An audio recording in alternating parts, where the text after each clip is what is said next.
जी। सबसे पहले फाइब्रोफेशाइटिस, ओके, जो कि यंग विमेन, यंग औरतों में कॉमनेस्ट जो है वो फाइब्रोफेशाइटिस या मायोफेशियल पेन सिंड्रोम जिसको हम कहते हैं। ये दो बीमारियां बहुत कॉमन है, जिसके बारे में आपको मैं थोड़ा सा बताना चाहूंगा कि आमतौर पे वो महिलाएं जो काफी किसी कारणवश उदास रहती हैं, उसमें ये बहुत कॉमनली देखी जाती हैं। और काफी मरीज मुझसे पूछते हैं, डॉक्टर साहब हम आपके लिए गर्दन दर्द के लिए आए थे, तो इसमें से आपने हमको एक एंटी डिप्रेशन दवाई क्यों दी हुई है? सो वो एंटी डिप्रेशन दवाई उसके डिप्रेशन के लिए नहीं दी मैंने, क्योंकि मैं साइकेट्रिस्ट नहीं हूँ। लेकिन जब उसका मूड एलिवेशन होगा तो ये जो फाइब्रोफेशाइटिस या मायोफेशियल पेन सिंड्रोम की जो बीमारी है, इस पे काफी आराम मिलता है।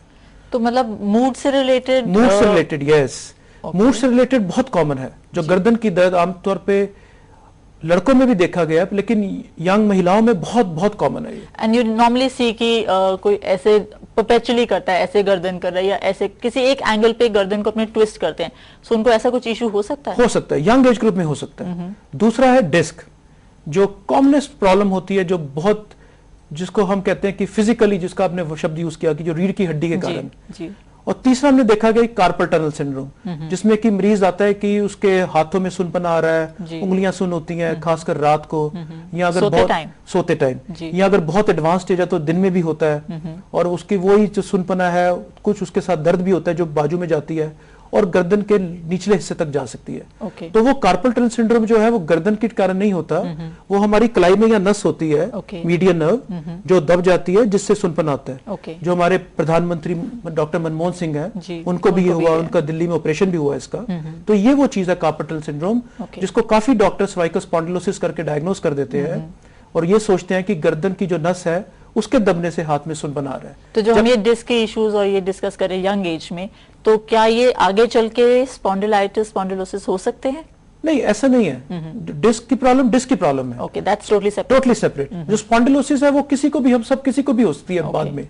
तो उसके लिए हमें प्रिकॉशन जो हमने बताया लेना चाहिए कि अपना एक्सरसाइज करें और गर्दन की सपलनेस, जो फ्लेक्सिबिलिटी है, लचक को मेंटेन रखे, तो उसके लिए वो एक्सरसाइज ही पॉसिबल हो सकता है। सो वो मूवमेंट मेंटेन करनी बॉडी में बहुत जरूरी है, whether by way of exercise और ड्यूरिंग वर्क टाइम। यही कारण है कि जो रामदेव जी इतना स्ट्रेस करते हैं योगा पे जी। तो योगा बहुत बढ़िया एक्सरसाइज है, बहुत बढ़िया रीढ़ की हड्डी की एक्सरसाइज है, लेकिन सुपरवाइज योगा बहुत जरूरी है। अपने आप से नहीं करना चाहिए। अपने आप में। काफी मरीज आते हैं जो कि कहते हैं कि जी हमने रामदेव जी ने बताया और हमने एक्सरसाइज की खराब हो गए। उसमें रामदेव जी ने कोई गलत नहीं बताया। रामदेव जी वो एक्सरसाइज बता रहे हैं जो कि एक आम आदमी को करनी चाहिए जिसको कोई बीमारी नहीं है। लेकिन जिस व्यक्ति को बीमारी है, स्पॉन्डिलोसिस है या कोई और गर्दन की या रीढ़ की हड्डी की प्रॉब्लम है, उसमें वो सुपरवाइज एक्सरसाइज करनी चाहिए। हमारे सेंटर्स भी हैं जहां पे अंडर सुपरविजन कर सकते हैं, और वो एक्सरसाइज करनी चाहिए जो कि इंडिकेटेड है, ना कि सब एक्सरसाइजेस। तो मरीज टीवी का शो देखते हैं सुबह उठकर और जो एक्सरसाइज बताई जाती है सब करनी शुरू कर देते हैं, उससे वर्सन हो जाते हैं, खराब। तो आपको अपनी कंडीशन के हिसाब से एक्सरसाइज करनी चाहिए। बिल्कुल, जिस अगर आप बिल्कुल फिट हैं, आप जो रामदेव जी वर्जिश बता रहे हैं सब करिए, आप ठीक रहेंगे, आपकी रीढ़ की हड्डी की लचक रहेगी, फ्लेक्सिबिलिटी रहेगी। लेकिन अगर आपको कोई प्रॉब्लम है तो वो सब एक्सरसाइज आप नहीं कर सकते। राइट, वो ज्यादा एग्रेवेट हो सकती है, बढ़ सकती है। डॉक्टर मेहरा, हम एक कॉल ले लेते हैं और सौरभ बख्शी हैं हमारे साथ जो कि गुरदासपुर से फोन कर रहे हैं। सौरभ जी, आपका स्वागत है हेल्पलाइन में, आप अपना सवाल पूछ सकते हैं। Hello doctor. हेलो जी सर, मैं सौरभ बख्शी बोल रहा हूँ गुरदासपुर से। सर, मुझे पिछले कुछ महीनों से बैक में काफी पेन रहता है, खासकर लोअर बैक में, और कभी कभार मुझे नमनेस सी फीलिंग होती है बैक में, और उसकी वजह से शायद आर्म्स में उनको थोड़ी वीकनेस सी फील होती है, और ये दर्द अचानक से बैठे बैठे शुरू हो जाती है कभी भी। तो आपके अकॉर्डिंग ये किस चीज के सिम्टम्स हैं? सौरभ जी, आपकी कितनी उम्र है? ये 25। देखिए, 25 साल की उम्र बहुत एक ऐसी उम्र है जिसमें आपको कोई तकलीफ नहीं होनी चाहिए। तो सबसे पहले तो एक एक्सपर्ट चिकित्सक को दिखाइए। दूसरा ये है कि 25 साल की उम्र में 2-3 चीजों का हमें ध्यान रखना पड़ेगा कि जो इसको हमें रूल आउट करना चाहिए कि कहीं आपको डिस्क की प्रॉब्लम तो नहीं, या आपको कोई पोस्चरल बैकएक तो नहीं कि गलत पोस्चर के कारण, या एक बहुत रेयर कंडीशन होती है एंकाइलोजिंग स्पॉन्डिलाइटिस, कहीं वो तो नहीं। तो इसके लिए एक अच्छे चिकित्सक को दिखा के हम किसी निष्कर्ष पर पहुंच पाएंगे कि आपको क्या है। जी, हमने प्रॉब्लम्स की बात करी, ट्रीटमेंट क्या है? देखिए, ट्रीटमेंट फिर उसी पर निर्भर करती है कि बीमारी का डायग्नोसिस क्या है। लेकिन जैसे हमारा आज का विषय स्पॉन्डिलाइटिस है, तो अगर हम ट्रीटमेंट को सिर्फ स्पॉन्डिलाइटिस पर रखें तो उसमें बहुत सिंपल है। सबसे पहले कुछ चीजें जो कि ब्रॉडली जो हमारे श्रोतागण देख सकते हैं और सुन सकते हैं कि तकिया का जो रोल है बहुत इंपॉर्टेंट है, और मेजॉरिटी ऑफ स्पॉन्डिलोसिस केसेस में तकिया लेना चाहिए जी। सिर्फ कुछ ऐसी कंडीशन स्पॉन्डिलोसिस में होती हैं जिसमें तकिया में अवॉइड करते हैं, लेकिन तकिया लेना चाहिए। अब इसके ऊपर कुछ मरीज हमारे पास ऐसे आते हैं जो कहते हैं कि तकिया लेने से तकलीफ बढ़ती है और तकिया ना लें तो और भी बढ़ती है।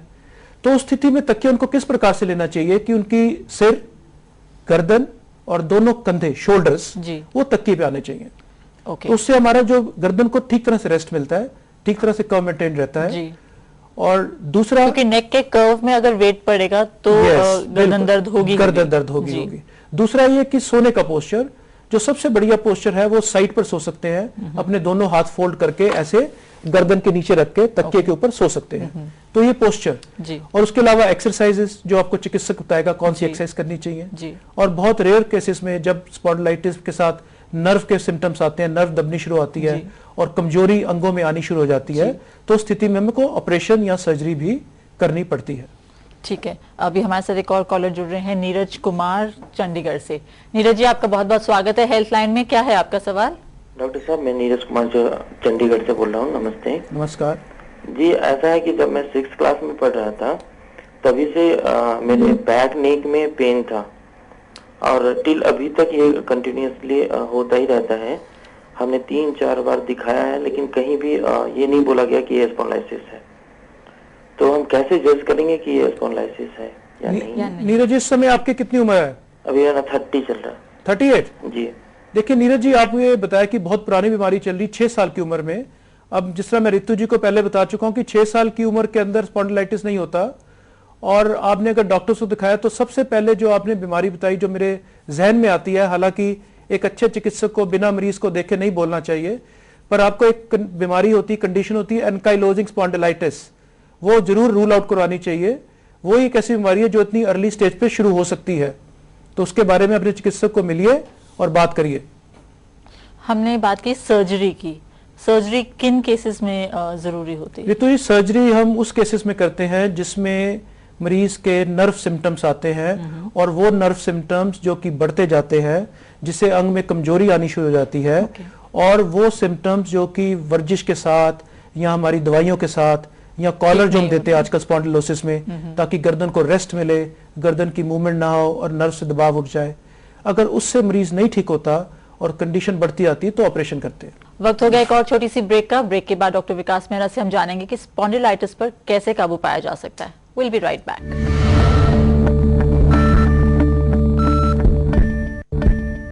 हेल्थलाइन में एक बार फिर आपका स्वागत है। अब हम डॉक्टर विकास मेहरा से स्पॉन्डिलाइटिस से बचाव के तरीके जानेंगे। बचाव के तरीकों पे बात करने से पहले मैं आपसे एक ईमेल शेयर करना चाहती हूँ डॉक्टर मेहरा। कुलदीप बांसल हैं, जो कि 75 ईयर है उनकी एज, और वो कह रहे हैं कि उनके हाथ में नमनेस आ रही है पिछले कुछ एक टाइम से। उन्होंने अभी कोई टेस्ट नहीं करवाए हैं, तो वो जानना चाहते हैं कि स्पॉन्डिलाइटिस के सिम्टम्स में माना जाता है कि नमनेस हो रही है हाथ के अंदर, तो उन्हें ऑब्वियसली एक्सपर्ट को मिल लेना चाहिए, पर क्या वो इस एज में ट्रीटमेंट ले सकते हैं, वो ये जानना चाहते हैं। बिल्कुल ले सकते हैं। जिस तरह मैंने पहले ही बताया, इसमें 2 कंडीशंस हैं जो रूल आउट कराए। 75 साल की उम्र में या तो स्पॉन्डिलाइटिस से इनका सुनपना हो रहा है या कार्पल टनल सिंड्रोम, जो कि कलाई के ऊपर जो नस होती है उसके दबने से होता है। इन दोनों में से कोई ना कोई कारण जरूर होगा। और स्पॉन्डिलाइटिस क्या इंजरी रिलेटेड हो सकता है? नहीं, इंजरी रिलेटेड नहीं हो सकता, लेकिन इंजरी उसको बढ़ा सकती है और एग्रेवेट कर सकती है। अदरवाइज स्पॉन्डिलोसिस का और इंजरी का कोई तालमेल नहीं है। ठीक है, और कौन से एरियाज एक बार हमें फिर बताइएगा कि कौन से एरियाज अफेक्टेड होते हैं इससे? स्पॉन्डिलोसिस में गर्दन और लोअर बैक सबसे कॉमनेस्ट है, बीच का हिस्सा भी होता है पर बहुत बहुत रेयर है। ठीक है, डॉक्टर मेरा भी हमारे साथ एक कॉलर हैं जो कि कसौली से हमें फोन कर रही हैं, सुष्मिता राणा। सुष्मिता जी, आपका स्वागत है हेल्थलाइन में। क्या है आपका सवाल? Hello ma'am, this is Sushmita Rana, मैं कसौली से हूँ। मेरी उम्र 20 साल है। एक्चुअली मैं आपसे पूछना चाहती हूँ कि मेरी बैक में बहुत दर्द रहता है जी। जब दर्द स्टार्ट होता है तो बैक से लेके वो कई बार पैरों तक चला जाता है, पूरी नमनेस हो जाती है मुझे, और मैं पूछना चाहती हूँ कि ये स्पॉन्डिलोसिस हो सकता है, और अगर हो सकता है तो इसका ट्रीटमेंट क्या है? देखिए वो यंग गर्ल, बहुत अच्छा। देखो अब सब पता लग गया आपको तो आप कि 20 साल की उम्र में स्पॉन्डिलाइटिस का कारण नहीं हो सकता। जो पॉसिबिलिटी लगती है वो डिस्क की प्रॉब्लम लगती है, जो प्रोलैप्स डिस्क कहते हैं, जो डिस्क अपनी जगह से खिसक जाती है और नस को दबाती है। तो आप चिकित्सक को मिलिए और दिखाइए, और इसका पूरा ट्रीटमेंट अवेलेबल है। और मैंने कहीं पढ़ा है कि वर्ल्ड ओवर स्पॉन्डिलाइटिस के करके एब्सेंटिज्म सबसे ज्यादा मतलब spondylitis is the biggest cause of absenteeism and which is like causing a huge loss also. बिल्कुल ठीक सुना रितु जी कि यूएस के अंदर ये एस्टिमेटेड था कि कितने बिलियन डॉलर्स का लॉस होता है उनको एब्सेंटिज्म से, क्योंकि जब स्पॉन्डिलाइटिस होता है तो मरीज दफ्तर पे काम पर नहीं जा सकता और वो लॉस सरकार को भुगतना पड़ता है।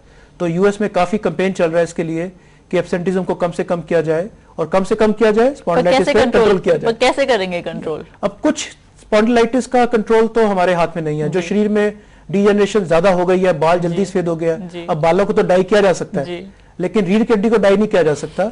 लेकिन रीढ़ की हड्डी को डाई करने के लिए हमें वर्जिश करनी पड़ती है, एक्सरसाइज करनी पड़ती है, वेट कंट्रोल करना पड़ता है, दवाइयां खानी पड़ती हैं, और रेगुलर चिकित्सक को दिखाते रहे जिससे कि आप काम जाने के काबिल हो जाए। और अल्कोहल इनटेक का कोई कनेक्शन है इसके साथ?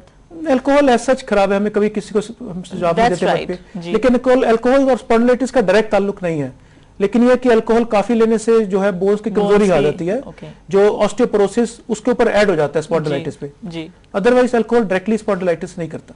ठीक है, अभी हमारे लेकिन फिर भी श्रोतागण मत पिए। नहीं, आज अल्कोहल इंटेक वैसे भी बैड है, पर क्योंकि वो बोन्स को डायरेक्टली अफेक्ट कर सकता है, तो इसलिए वो अवॉइड करना चाहिए। But as heart doctors, cardiologist, they suggest that 1 drink a day is okay.